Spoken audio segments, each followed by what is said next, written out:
Australian childcare centres and schools will later this month celebrate Harmony Day. Personally, looking at the education standards of our kids, I wish they'd just focus on, reading, writing and arithmetic. But they're going to do Harmony Day. And as part of that, on March 21st, kids will try different foods, they'll wear costumes from different cultures, sing different songs, and the whole idea is to sort of experience and understand the cultural backgrounds of other kids in the class. Harmony Day, fairly innocuous, you would have thought, but not so. According to the Australian Human Rights Commission, who've labelled Harmony Day a cover for racism. That's right, they say kids shouldn't be celebrating each other. No, they should be learning about how our nation was built on racism, because in 1788, white people arrived from Britain, Indigenous groups were disenfranchised, and that's what our children need to be learning about, because structural racism continues until this day. Goodness me, you want to talk about structural racism? It's structures like the Australian Human Rights Commission that are part of that, if it exists. Listen to what they said in a report about Harmony Day to schools. This is their advice. I quote, "The problem with Harmony Day is that the focus on harmony can gloss over racism." That's right, you can have too much harmony. It can stop people from discussing it. This is for childcare centres. Or it can cause people to think that speaking up upsets the idea of a harmonious Australian society. It distracts from recognising and addressing the harm that racism causes to communities. The Australian Human Rights Commission putting the harm back into harmony.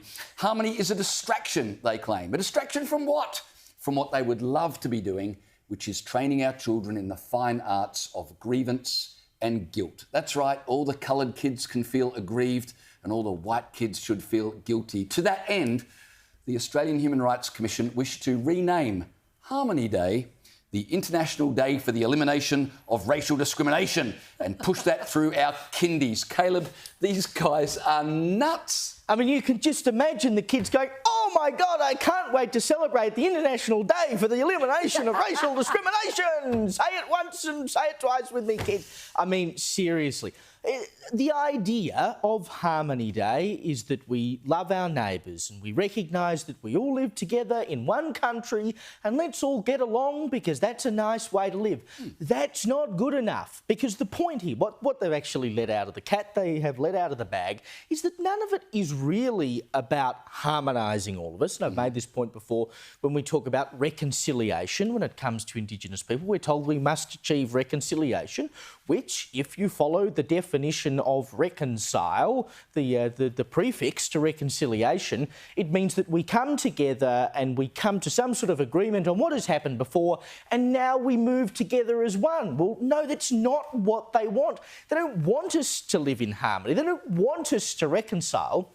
They want to continually point out the differences. The point is not to achieve harmony. The point isn't even to end racial discrimination, because, of course, there is no literal end to racial discrimination if you follow this to its logical conclusion, because there are never enough reparations that can be paid for the alleged racial discrimination that has occurred before you were even a glint in your father's eye. What they want is to divide us, and they've got to start with the kids, because imagine if the kids start thinking that it's all hunky-dory, that we can all live together in harmony in the one country, well, then you don't have a racism industry anymore, do you? This is the Human Rights Commission basically peddling critical race theory, even on toddlers. Being like, you're doing a terrible job, but we're not talking about harmony.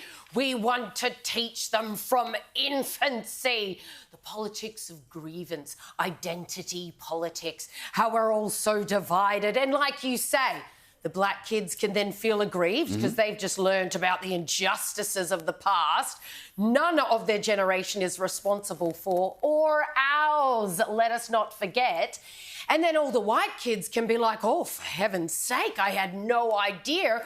We're here thanks to all the dreadful things that we've done. Why would you want to fill little kids' heads with this? I'm actually not in favour of Harmony Day either, because this is teaching race theory of a different kind, telling these kids, oh, it's perfectly normal and good and wholesome and right and everyone should be doing it. This idea of multiculturalism, which I've said before and will continue to say, it is a farce. A multi-ethnic society, absolutely.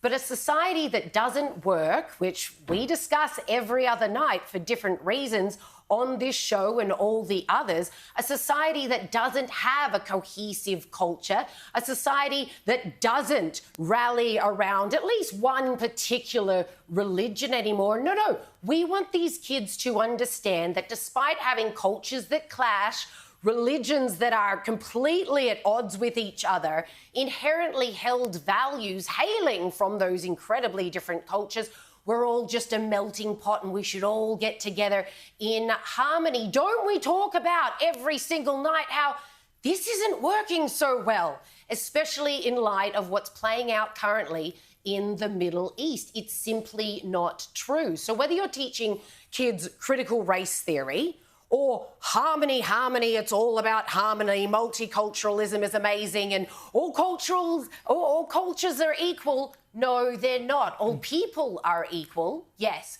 but all cultures, absolutely not. Kids should be told our culture's the best. That's how you raise little patriots who are ready to defend and fight for what they know to be right.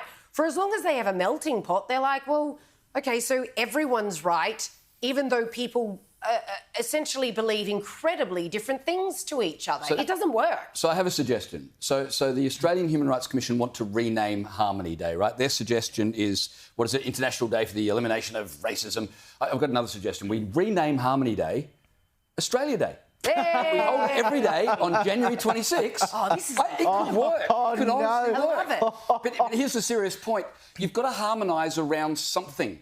Exactly. So to have harmony, there's got to be something that you harmonise around. So surely what we harmonise around is the fact we are all Australian. January 26, Harmony Day, I agree. Change the name of it. Harmony Day is a bit, call it Australia Day. It could really work. And what it kind of proves really is that you give them an inch, they'll take a mile. Like, OK, so we started a day to acknowledge that we shouldn't be racist, but then that's not good enough because apparently it hides racism. Like, how do you win? You don't win this battle. That's the point. Well, I forget which one of you said the racism industry, but of course, if Harmony Day works, the Australian Human Rights Commission doesn't need its $50 million a year funding allowance because there'll be nothing for it to do. And I think that's the thing that really gets their go. We can scrap it.